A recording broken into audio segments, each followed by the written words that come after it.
सिद्धेभ्य ओम नमः सिद्धेभ्य ओम नमः सिद्धेभ्य।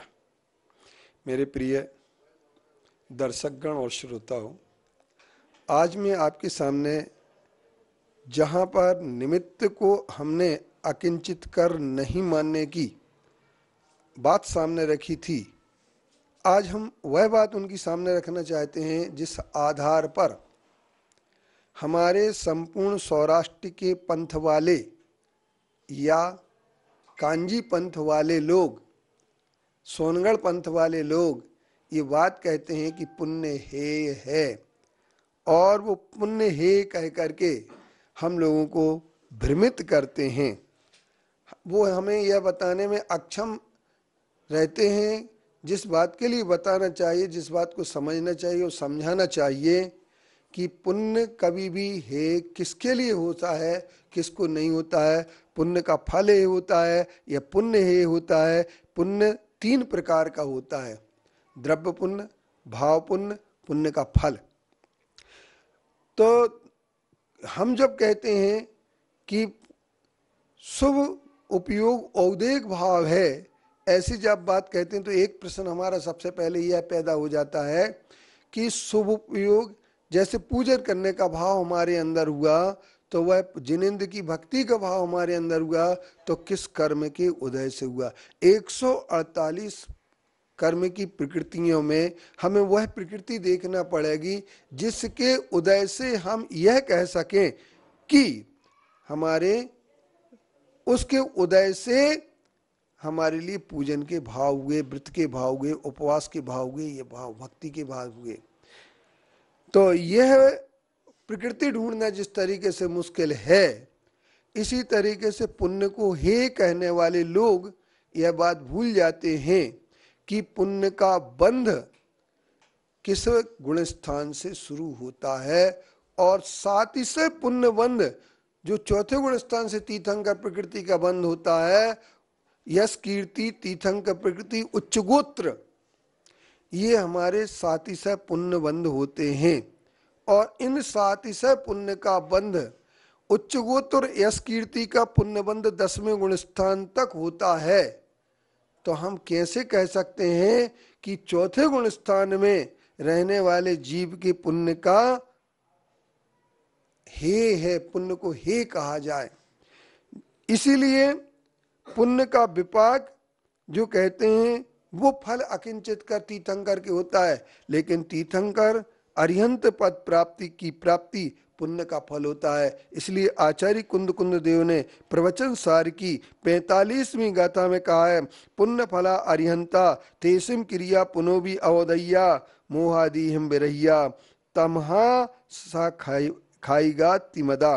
वो कहते हैं पुण्य फला अरिहंता, जिसके विचार करते हुए पंच महाकल्याणक पूजन जनकम त्रिलोक विजय करम यत तीर्थंकर नाम कर्म पुण्य कर्म तत्फलाभूता अरिहंता भवंती। तीर्थंकर कर्म प्रकृति के फल से ही अरिहंत होते हैं, और यह तीर्थंकर प्रकृति का बंध करने के लिए 16 कारण भावनाओं में, उसमें दर्शन, विशुद्धि, विनय, संपन्नता, शील, वृतेश, अनतिचार, वीक्षण, अवीक्षण, ज्ञानोपयोग, शक्ति तस् त्याग, शक्ति तस् तप, साधु समाधि, वैयावृत्तिकरण, अर्हदाचार्य और अर्हदाचार्य बहुश्रुत भक्ति प्रवचन आवश्यक परिहारण मार्ग प्रभावना प्रवचन वत्सलत्वमिति तीर्थकर्तृत्व, ये तीर्थंकर प्रकृति के लिए 16 कारण और 16 कारण की भावना की पूजन करते हैं। जब हम 16 कारण भावना की पूजन करते हैं तो यह तीर्थंकर प्रकृति का बंध 9वें गुण स्थान तक होता है, वो 8वें गुण स्थान तक होता है। और 8वें गुण स्थान तक तीर्थंकर प्रकृति का बंध होता है। तो तीर्थंकर प्रकृति 8वें गुण स्थान तक यश कीर्ति उच्च गोत्र 10वें गुण स्थान तक बनती हैं, और साता वेदनी का बंध 13वें गुण स्थान तक होता है। तो वह कौन सा गुण स्थान है जिस गुण स्थान पर ला करके यह कह दिया जाए कि यह पुण्य प्रकृति पुण्य हे है तो कौन से गुण स्थान से उसे हम त्याग देंगे जिससे तीर्थंकर प्रकृति का बंध ना हो। क्योंकि साता वेदनी का बंध करने के लिए एक ध्यान रखना, भूत वृत्ति अनुकंपा दान सराग संयमादि योगा शांति शौचमिति सद्वेदस, ऐसे परिणाम विशुद्ध परिणाम जो होते हैं उन विशुद्ध परिणामों से बंध होता है। एक ध्यान रखना, जिसके पुण्य का बंध रुक जाता है या जो पुण्य बंध रोकने के लिए चल जाते हैं पुण्य के, वे जीव निश्चित तौर पर नियम से मिथ्या दृष्टि हो जाते हैं। क्योंकि पुण्य की क्रिया हे नहीं कही जा सकती है जिन परिणामों से पुण्य का बंध होता है।